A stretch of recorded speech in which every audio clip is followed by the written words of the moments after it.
Hello, Anton Piatigorsky. It's so great to have you here to talk about your experience as an award-winning writer and playwright of so many fantastic plays and now your first work of fiction, and of course to talk about this collection of works. But firstly, I wanted to ask you if you could talk a bit about how you first got started in writing, and I know you were born and raised in Washington, D.C., grew up and then went to Brown University, now reside in Toronto, critically acclaimed plays. Give us the details. Sure. Well, yeah, I'm from the Washington, D.C. area originally. I started actually as an actor when I was in high school and then in university. And from there, like a lot of actors, started going into writing plays.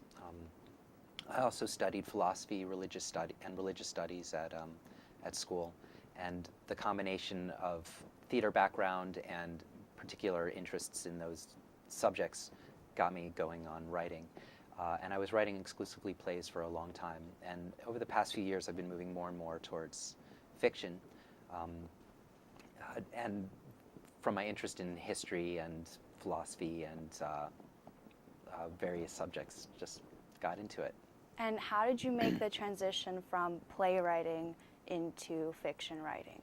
Well, I was always sort of writing fiction on the side, but it, for certain subject matters, it seemed more like a better medium to use. So for this in particular, because I was so interested in the historical context of these dictators-to-be, their environments, their worlds, I felt like I could do a better job of really exploring it and explaining it through fiction than I could through a play. Plays are very immediate. They're always really about the now. And I find that historical work doesn't work as well with as much detail as fiction does. And what sparked your initial interest in history to the point that you would pursue the biographies of these dictators that you then wrote so fantastically about, of them in their youth and all of their adolescence? My real way in was I was interested in how they mythologized themselves. A lot of different people tell stories about themselves and mythologize themselves in certain ways. It's not just dictators. And I've always kind of been interested in that process of how people tell those stories about themselves and create themselves through their actions and their myths. These people all did that to such a strong degree and with such ferociousness. And they weren't really ever content to have those stories just be about themselves personally. They had to make it about the whole world, to huge suffering of many people. So I was really interested in that process of how they created themselves, how they imagined themselves, and in the context of their worlds and environments. So I also then became very interested in their adolescences as particular, because that's really those are the years when they really start to create themselves. And there were a lot of obstacles. I mean, they didn't have any power or any authority. So how they go about constructing who they were going to be was a real interest to me. And did you have the intent to add any humility to these dictators because you were approaching it from the seemingly innocent adolescent state in their lives, or were you trying to approach it with any preconceived biases? Well, I really wanted to emphasize that they were just human beings like anybody else. So they were, they were in the business of both deifying themselves and dehumanizing their populations when they were in control. So, and I don't think either of those things are ever fair to yourself or to anybody else.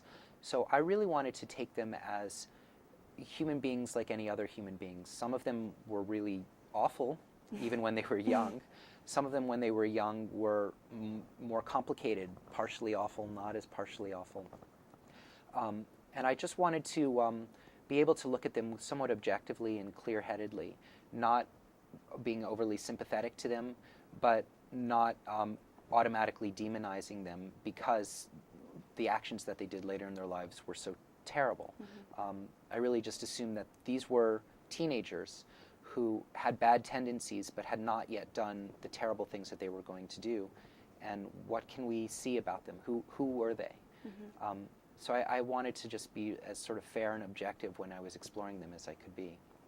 And while you were exploring them, because there's obviously not as much historical content on their earlier lives, how did you get that research? What did you have to do? That's a good question. Well, first of all, I obviously read a lot of their biographies and histories of their regimes. And a certain amount you can kind of, there's some biographical information about them when they were young. A certain amount of their later behavior you can also start to infer back. Problems that they faced throughout the course of their lives, obsessions that they had, there were traces of it when they were young, so I looked into those. For example, Mao Zedong wrote a very famous essay on contradiction when he was, a famous essay about Marxist thought about contradiction. And this was kind of an issue that he was involved with his whole life. So in the story that I wrote about him, he is a person who feels opposing things and contradicting things. And he's always trying to reconcile wanting one thing entirely and wanting something else entirely. And I think that was a process that he was involved with through his whole life that's suggested by his later life. So there are things like that. But then there's lots of cultural and historical information from around their childhoods that I looked at. So again, just taking Mao Zedong as an example, information about the Hunan province in the early 20th century, what the educational system was like. He was married when he was 14. A lot of that story is about how he was married when he was 14 to a 20-year-old young woman, and what that marriage ceremony would have been like. What was he reading? What was going on in China at the times? So all of that kind of cultural, historical, religious information gives a background that I can then, knowing what I know about his character, I was able to slowly construct an imaginary world. Mm-hmm. Yes, I definitely noticed that there was a lot of detail provided in the passages and your descriptions. And what particularly struck me, though, was the dialogue.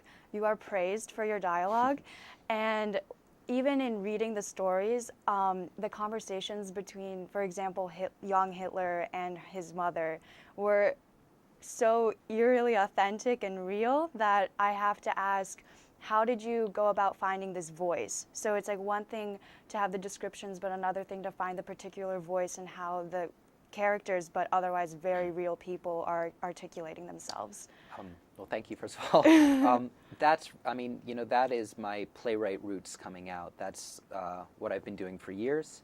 And so using all this information to then just try to create a character and imagine how they speak. A big part of all playwriting is imagining how a character speaks. And so it's also a big part of fiction. It's just to figure out, how would this person speak? What would they speak like? What would their tone and rhythm be? What kind of words would they use? How would they address other people? Someone like Hitler, it's particularly, there's so many just clues left in the world. You can watch his speeches, you can watch his, there's just a lot of documentary evidence. And there's also there is some documentary evidence from him at the time as well. So using all that information, I was just able to try to imagine it.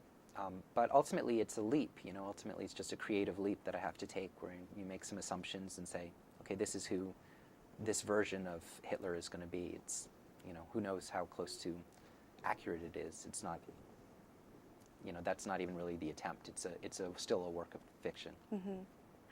And while writing these stories and getting the dialogues and the details, so everything is so packaged together, was there any intent to combine, like to weave something through the 6 dictators to have some sort of similarity, or is it strictly kind of each is on his own? Yeah, that's a good question. I looked at them all independently, but I assumed that there would be some unity, one, just because I was writing all 6, so they're all my take.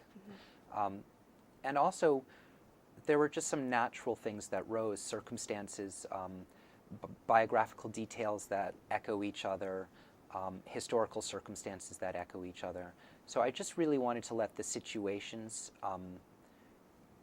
have resonance with each other, just depending on what happens. But there wasn't an overarching plan other than by who I chose and the age range of them. They're all roughly the same age. There's some stylistic things that unite it, like all the stories are told in the present tense, because I really wanted to emphasize that I wanted to emphasize these stories as present stories in their lives, as opposed to us looking back on knowing what they're going to do. We all know what these people were going to do, but at the time when they were 15, 16, 17, they didn't have any idea. They weren't living as if they knew what they were going to do. And they still had possibility. They didn't have to go the directions that they went. And so I wanted to emphasize that degree of free will and free choice that they had within within the context and situation, and emphasize that they didn't have to become who they became. And the present tense really, I think, does that. It makes it that you're not looking back. You're in the moment. So there are things like that that I think unite the six. And going off of that, thinking beyond the text maybe, do you think that these individuals fell victim to the environment that you described throughout the text, and that this environment sculpted who they ended up to become, these dictators, or that it was something that was inevitable, they were bound to commit these atrocities? Yeah. I really think it was a combination. I don't think that there is a one thing. Many of them suffered psychological abuse as a kid and very rough situations, either familial or from their environment or a combination. But there are lots of people in the world today, all over the world, who suffer that, who don't become dictators. So that alone won't make you a dictator. And there are plenty of people who have suffered terrible abuse and go on to be fantastic, productive people. So those things I don't think are determining. But the environment and the conditions, the social conditions, the political conditions, the cultural conditions, all of that, affects and helps. And, for example, in Cambodia, the Khmer Rouge, before it took power in the 70s, was involved in was sort of caught in the middle of a bloody 15-year war, caught between the interests of the Soviet Union and China, the United States, and Vietnam, kind of being a pawn to all these different forces and suffering abuse. By the time they got into power, they were war-torn and a bloodied, frenzied organization. That environment certainly strengthened the causes of the atrocities. So certainly there are conditions that play into it, but it's not just one thing, I think. And I never really wanted to say it was one thing. I wanted to say, look what happened in these instances. Look at all the different things that happened concurrently in each of these instances. Look at what was going on, without trying to say definitively, which one was more important or less important. I also think that beyond the environment, feeding into the environment, there was also a very kind of sense of human nature, and particularly I have a quote that I found particularly striking when you say, "Victory is a spirit," Hitler says, "Victory is a spirit, he'll tell his instructors. When it's inside you, you cannot be defeated." And I couldn't help but think that this could be that something that all the dictators might have thought, that they had this notion that they had to achieve something greater than themselves. And even in their possessive, everything that they took was so serious and so personal to themselves. Well, I'd agree that it was so serious and personal to themselves, but I don't necessarily think they all thought about things in the same way. That instance, I think, was very rooted into a kind of Hitler's particular romantic late 19th century vision of the world. But that's very different from, let's say, Pol Pot. Right. Pol Pot came from a country that was and still has a Theravada Buddhist background, which has a strong history of kind of self-erasure, erasing your own desire.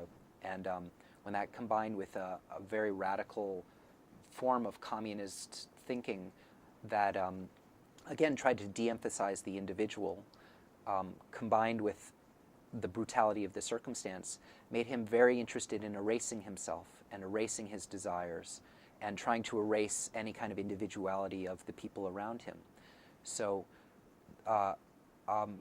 for him, I feel like there was a whole fight going on between how much of an individual can he let himself be, how much of his desires was he going to let himself be, and also in Cambodian culture, how much was he going to let people be individuals, and how much was he going to try to erase that, both himself and culturally. So it's a very, very different kind of story than, like, let's say, what Hitler was going through. I mean, even to the extent that, you know, Pol Pot's original name, Saluth Sor, he erased. Pol Pot means brother number one. I mean, essentially, it's a no name. And when the Khmer Rouge was in power, nobody knew who the head of it was for a year and a half. I mean, no foreign leaders did. Nobody in Cambodia knew who the leader was. So his journey was very different. It wasn't so, he didn't think it was about himself so much. He thought it was about erasing himself. Very different from somebody like Hitler, who really did have this sense of his identity merged with some great, you know, Hegelian spirit and of victory and, you know, these kind of crazy ideas that were around in his culture.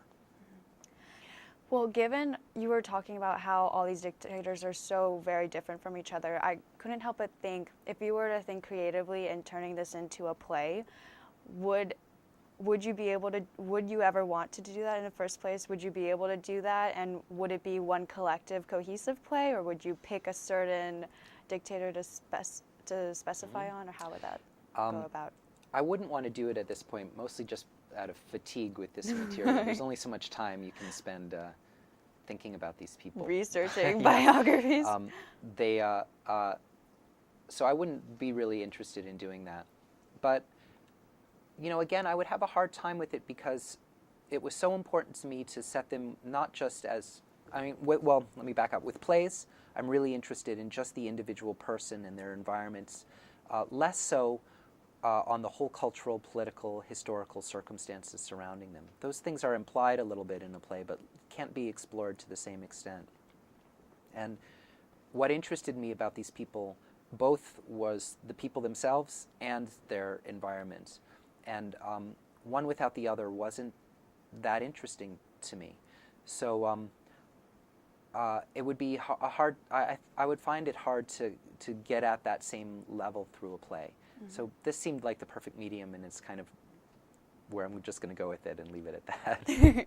Well, it sounds good. I mean, the parts that I've read are fantastic. Thank you very much. So also, I can't help but ask one final question. If you were to be an adolescent, a youth, would you be friends with these people? Or would you give them any advice? Or how would you put yourself in their shoes? Well, it's interesting to think. I mean, if you really didn't know who these people were going to become and you were around them, would any of them be tolerable or likable or interesting? Quite a few of them, I think, would have been really unbearable as kids. Certainly the ones that I've portrayed were. Stalin was a very vicious person, and he was a vicious person as a kid. I think he kind of kept quiet and had a lot of people in his group and around him, but he still was quick to backstab and attack people when it came up. Quite a few of them were kind of nasty people, but some of them, you know, again, somebody like Pol Pot is particularly interesting because I don't think he was. I mean, he was a school teacher when he was young, and there were quite a few people who knew him. And later years, people were interviewed, and they said he was a very friendly person, very soft-spoken and friendly. And again, late in his life, he was interviewed, long after the Khmer Rouge, and he again comes off in a very soft-spoken, friendly way. So that makes him in particular very mysterious. How somebody could have done such terrible things, and yet outwardly presents as such a soft-spoken person. But quite a few of the others, I think that you would have known when you met them as a teenager, not what they were going to do, but that they were abrasive personalities in some way. Yeah. I noticed that particularly with some of the dictators, that even with their friends, they were very much pushing them away or only having them around as followers. Yeah. And I think they were really obsessed with their own problems and thoughts, and it's always difficult to be around people who are so self-obsessed, and let alone people who are self-obsessed with latent violent tendencies. Okay, well, thank you so much, Anton Thank you. Piatigorsky. I will definitely recommend your book, Iron Bridges, to everyone because I have yet to finish it, but I think it's fantastic. Thank you so much. I really appreciate it. Thank you so much.